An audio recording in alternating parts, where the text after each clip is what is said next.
As the world watched Texas and the southern United States freeze in February of this year, it was hard not to draw connections. How could we be so unprepared for such an event, especially with the knowledge that climate change will induce more erratic weather patterns in the future? Texas is a prime example of the dual reality of capitalism in the climate crisis. It simultaneously creates disasters, hollows out any form of substantial defense or recovery method against disasters, and seeks to profit off what remains in the aftermath. In short, climate change-related natural disasters and the human suffering they caused are good for capitalism.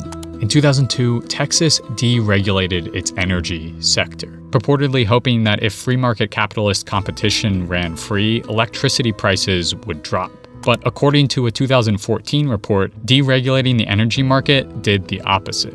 From 2002 to 2012, residents paid $22 billion more in deregulated areas. And as we saw in Texas during the freeze, this extra money was doing nothing to increase the quality of service or infrastructure. Energy companies skimped on service in order to save a quick buck, and the consequences inevitably fell on poor communities and communities of color. For the fortunate few who did have power throughout the polar vortex, energy companies ruthlessly ratcheted up energy prices, with bills sometimes reaching into the tens of thousands for just a couple days of electricity.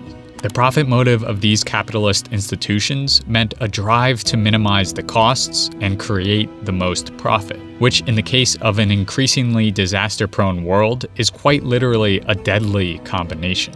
On the global stage, capitalist operators are also using catastrophes to ingrain free market ideas into the political structures of whole nations. An insidious agenda known as disaster capitalism. From the US-backed Chilean coup in 1973 that overthrew democratically elected socialist leader Salvador Allende in order to prop up an authoritarian dictator Augusto Pinochet, dead set on implementing the capitalist free market ideologies of Milton Friedman, to the wave of mass privatizations in Iraq by US multinationals like Halliburton after the 2003 invasion, capitalist corporations used the shock of disaster and war to enshrine free market agendas into law. In the wake of Hurricane Maria, the right-wing Puerto Rican governor attempted to close down hundreds of schools, privatize the electricity grid, and even sell off some roads and bridges.